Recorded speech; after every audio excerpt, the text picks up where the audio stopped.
Your family is looking for that one guy right now. They're looking for that one guy who's strong, who's that pillar for the family in hard times. Make sure they look around. They look around and find you. These are the times right now for you to step up. Be that guy that can take anything. Stay hard. Just get up. Move towards that challenge, whatever that challenge is. Move towards that challenge and go attack it. And you may be successful and you may not be successful, but you will be better. And the next challenge, you're going to be more prepared for. And the next challenge after that, you're going to be even more prepared for. We have the ability to go in such a space if you're willing to suffer. And I mean suffer. Your brain and your body, once connected together, can do anything. And this 30 miles was the life-changing moment. I was out of it. I was in the worst pain in my entire life. I was, to me, on the brink of death. And I was able to chunk this 30 damn miles into small pieces. I was so driven. And I'm not going to say motivated because motivation's crap. Motivation comes and goes. When you're driven, whatever's in front of you will get destroyed.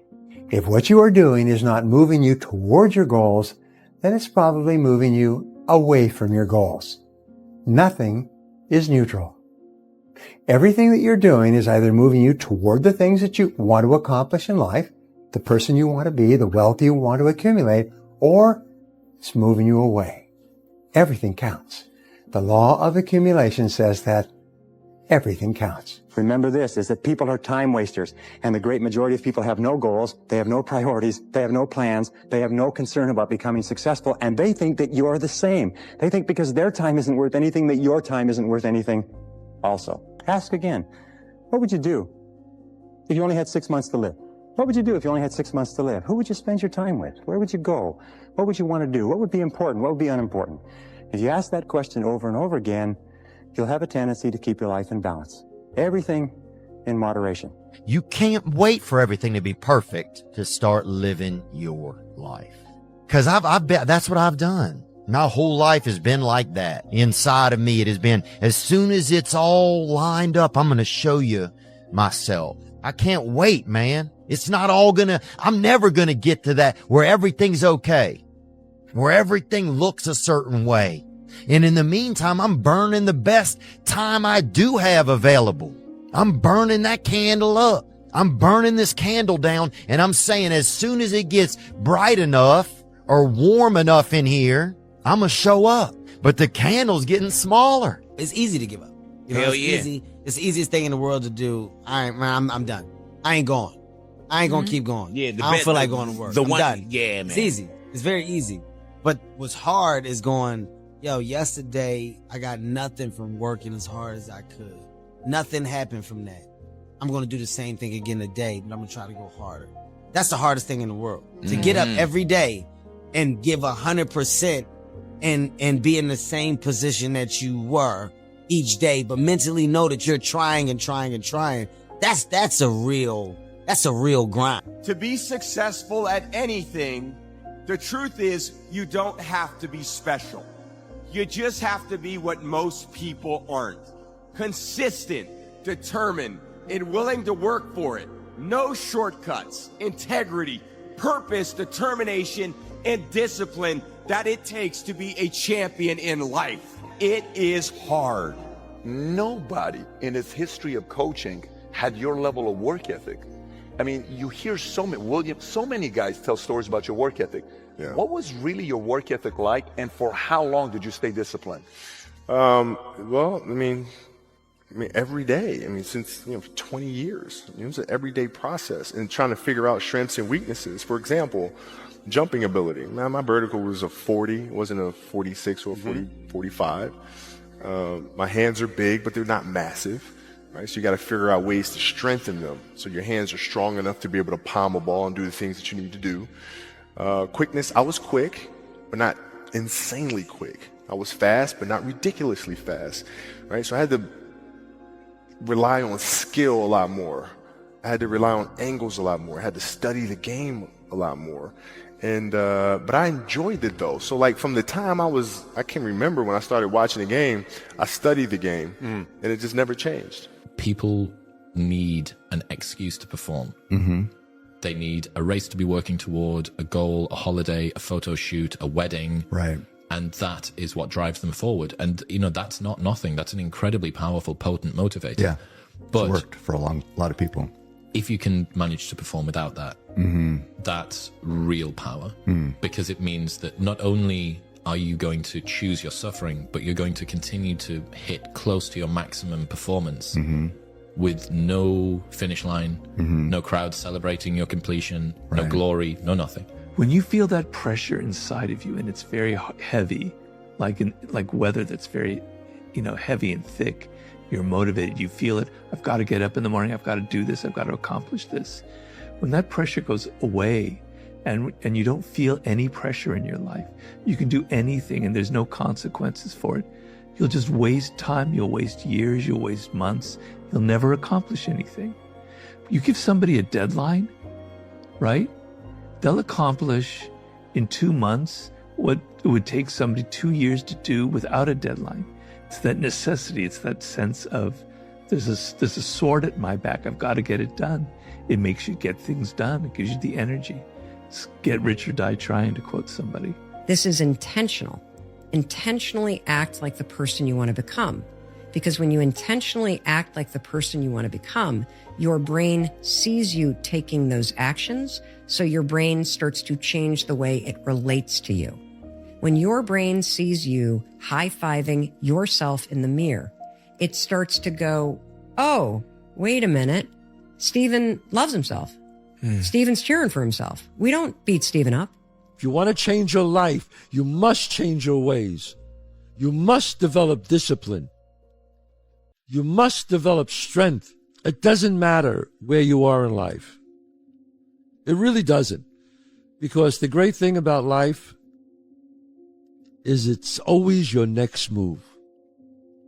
Your next move that counts. It's perform without purpose. You have to learn how to get up and do when you ain't got no fucking 5K, no 10K, nothing. Nothing exists. Your life fucking sucks. You're in the fucking dungeon. But guess what, motherfucker? I'm still going to get it. Because when that time comes, because the time is going to come, when that purpose is there, you'll be ready. But most of us aren't ready because we don't know how to do without having the golden carrot in front of us. Yeah. And so you're all There's also this thing where if you do it, once it's over, you get a break. Oh. Like that's what a 10K is. That's what a marathon is. I'm going to train for this marathon. And you're training, and you're training for that big day, but you're also recognizing when that marathon's over, That's right. That's right. And as you get better at that moment, the moment becomes less and less. So my moments now are like, oh, I ran today. I went to the gym today. I did this and this today. I studied today. I have about 8 hours off. And those 8 hours are glorious to me. And every day you go back out and you start earning that. And every day you wake up, it sucks. And when it's over, you feel better. It sucks, you feel better. And as you get going, as every step you take in that journey, as you're like, for me, I run every day. I hate it.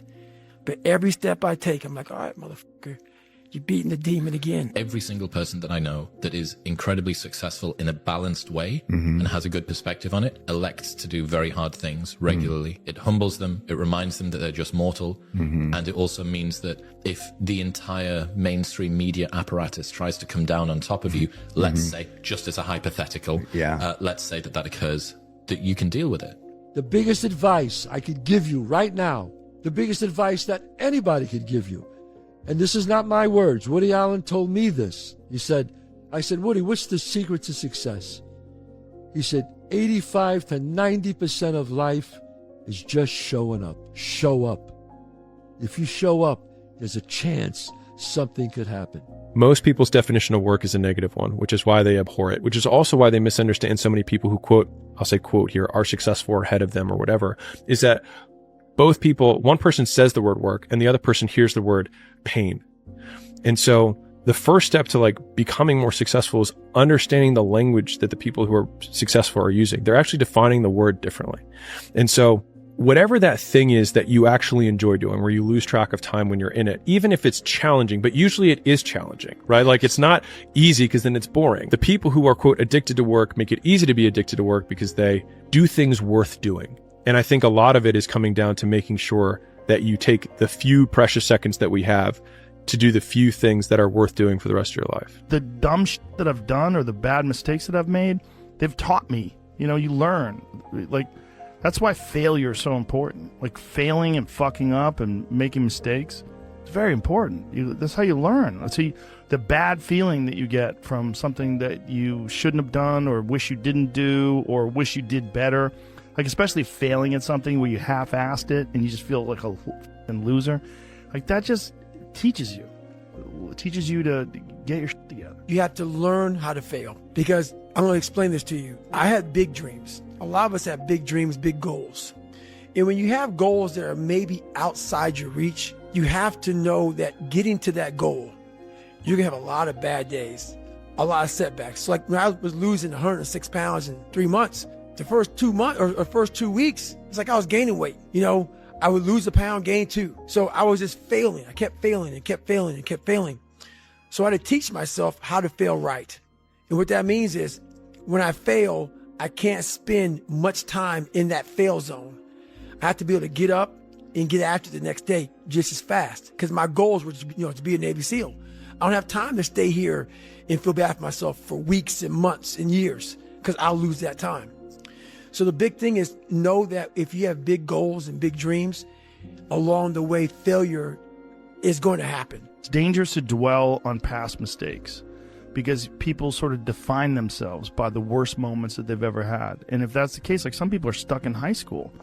You know, they're stuck in failures that they had like when they were first getting jobs, and they always think that they're a loser, and they don't like the feeling of failure, so they keep low expectations so that they never have to feel that.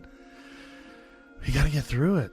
You got to get through bad feelings. You got to get through failure. It's very important. And you get through it by just picking yourself back up and moving forward and going. The biggest key to success in anything you do is you got to have an unlimited supply of you. This drive and passion. And it may come from nothing. Like for me, there was no passion, no drive, no nothing. But I had this fire that I'm going to be somebody. And it has to be there, because on all those bad days and all those days you don't want to do shit, you have to be your own motivator, your own coach, your own trainer, your own everything. So to do that, you have to come into work, and work is whatever your work may be, ready to go. And what that means is you may have failed miserably yesterday, but you come to work like, people like, man, you just lost everything. How the hell are you just damn motivated? Because this is what it takes. And you're going to fail, and you're going to fail, and you're going to fail, and you're going to fail, and then you're going to win.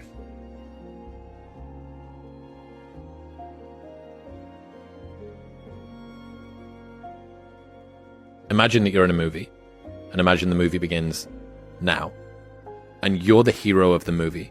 Yeah. What would that guy do? Yeah. What would that guy do right now? Yeah. Because you are.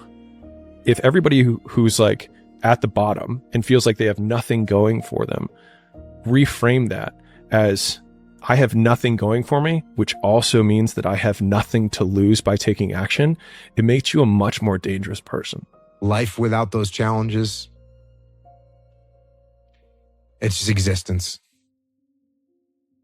Don't just exist. Go live. It's you against you. You against you. And if you misunderstand that, you have a real problem. The problem is you.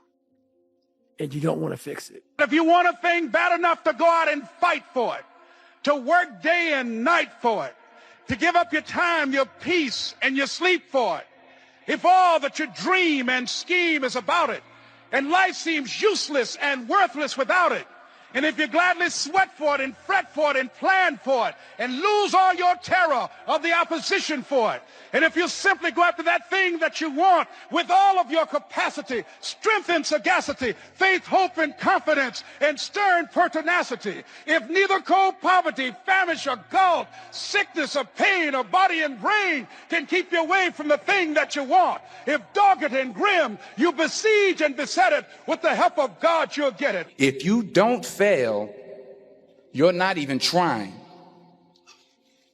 I'll say it again. If you don't fail, you're not even trying. My wife told me this great expression. To get something you never had, you have to do something you never did. Unchosen suffering is going to happen in life. Mm-hmm. Your parents are going to pass away, loved ones are going to die, your relationships are going to break down, your body is going to fail you, you're going to become ill or sick or destitute. Things are going to happen that you have no control over. And the only way that you can prepare yourself for unchosen suffering is with chosen suffering. You can elect to put yourself into a position to become a stronger alloy of whatever the metal is that you're made of. And by purposefully choosing difficult things, you will armor yourself against that situation. It's still going to suck. But think about how much more fragile you would be if you hadn't overcome all of this stuff. It says, imagine you're on your deathbed, and standing around your deathbed are the ghosts representing your unfulfilled potential. The ghost of the ideas you never acted on. The ghost of the talents you didn't use. And they're standing around your bed, angry, disappointed, and upset. They say, we came to you because you could have brought us to life, they say. And now we have to go to the grave together. So I ask you today, how many ghosts are going to be around your bed when your time comes?